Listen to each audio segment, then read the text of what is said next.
सातारा रस्त्यालगतच्या 4 धोकादायक विहिरींना सुरक्षा कठडे बसवण्यात आले। TV9 मराठीच्या बातमीचा हा इम्पॅक्ट आहे। कोणवे गावच्या हद्दीत रस्त्यालगत असलेली उघडी विहीर प्रवाशांसाठी धोक्याची घंटा ठरत असल्याची बातमी TV9 मराठीने दाखवली होती। या बातमीची दखल घेत सार्वजनिक बांधकाम विभागाने 4ही विहिरींना सुरक्षा कठडे बांधलेत।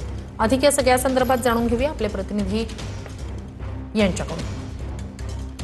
विटा मेढा महाबळेश्वर या राज्य महामार्गावर काही दिवसापूर्वी TV9 मराठीच्या माध्यमातून आपण साताऱ्यातील कोंडवे गावाजवळ एक धोकादायक विहिरीची परिस्थिती दाखवून दिली होती आणि याचाच परिणाम आता TV9 मराठीवर आपल्याला पाहायला मिळत आहे। या ठिकाणी सुरक्षा कठडा उभा केलेला आपल्याला पाहायला मिळत आहे। आता जर पाहिलं तर अशाच परिस्थितीत जवळपास मोळाच्या ओढ्यापासून कोंडवे गावापर्यंत 4 विहिरी धोकादायक परिस्थितीत या ठिकाणी होत्या आणि कोणत्याही क्षणी या महामार्गालगत असल्यामुळं या ठिकाणी अपघाताची शक्यता वर्तवली जात होती। या ठिकाणी जे स्थानिक ग्रामस्थ होते यांची वारंवार याबाबतची मागणी होती की या ठिकाणी सुरक्षा कठडे बनवावेत। कॅमेरामन आमिर शेखसह संतोष नलावडे, TV9 मराठी, सातारा।